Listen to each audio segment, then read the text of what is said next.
আসসালামু আলাইকুম গাইস। জলপাইয়ের আচার কে কে পছন্দ করেন অবশ্যই কমেন্ট করে জানাবেন। আর সেটা যদি পাকা জলপাইয়ের আচার হয় তাহলে কেমন হয়।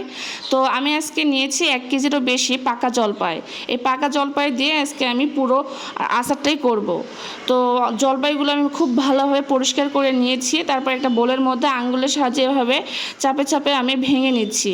জলপাইগুলো পাকা ছিল এই জন্য খুব বেশি সময় লাগে নাই। তো আমার এক বাটি হয়ে গিয়েছে, এটা এক সাইডে রেখে দিলাম। তো চলে গেলাম আমি পরবর্তী ধাপে।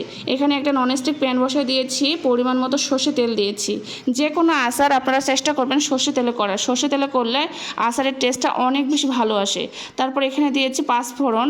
তো এটা আমাদের অঞ্চলে অনেকে বলে 12 মশলা। তো আপনাদের অঞ্চলে কি বলে অবশ্যই কমেন্ট করে জানাবেন। তারপর এখানে আমি শুকনো মরিচ ছোটো ছোটো করে ভেঙে দিয়েছি। তারপর এখানে দিয়েছি 2 টেবিল চামচ রসুন বাটা। রসুন বাটাটা দিয়ে আমি কিছুক্ষণ ভেজে নিব। কিছুক্ষণ একটু হালকা তাপে ভেজে নিতে হবে। তো আমার এ পর্যায়ে অ্যাড করব মিষ্টি মৌরি। মিষ্টি মৌরিটা দিলে আচারের টেস্টটা অনেক ভালো আসবে। তো আপনারা এখানে মিষ্টি মৌরি ভাজে বেটেও দিতে পারেন। তো আমি গোটাই দিয়েছি। তারপর এখানে কয়েক কোয়া রসুন দিলাম। তো আমার ভাজাটা একটু বেশি হয়ে গিয়েছে। তারপর এখানে দিয়েছি হলুদ। তারপর দিয়েছি শুকনো মরিচের গুঁড়া। শুকনো মরিচের গুঁড়াটা দিলে আচারের কালারটা অনেক বেশি ভালো আসে। তারপরে আমার ভেঙে রাখা জলপাইগুলো দিলাম। দেওয়ার পর সবগুলো ভালোভাবে মিক্সড করে নিব। তারপর আমি 2 মিনিটের মতো ভেজে নিব কিছুক্ষণ।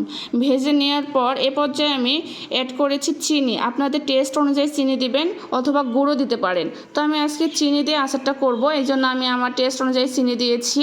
আর আচারটা দীর্ঘদিন সংরক্ষণের জন্য আমি এখানে অ্যাড করেছি ভিনেগার। ভিনেগারটা দিলে আচারটা মোটামুটি 1 বছরের মতো ভালো থাকবে। আর আপনারা যদি ভিনেগার না দিতে চান, অল্প করে করতে চান, তাহলে ভিনেগারের প্রয়োজন নেই।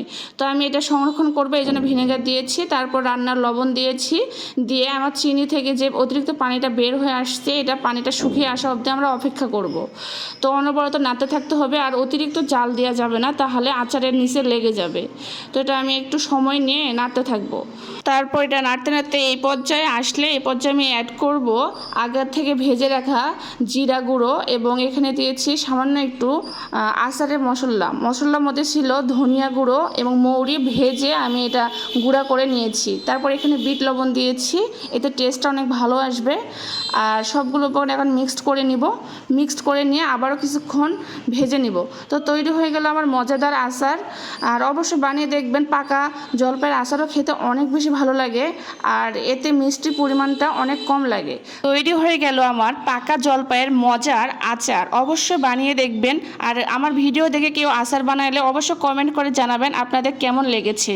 আর কে কোন জেলা থেকে আমার ভিডিও দেখতেছেন অবশ্যই কমেন্ট করে জানাও। ভালো লাগলে বেশি বেশি শেয়ার করিও।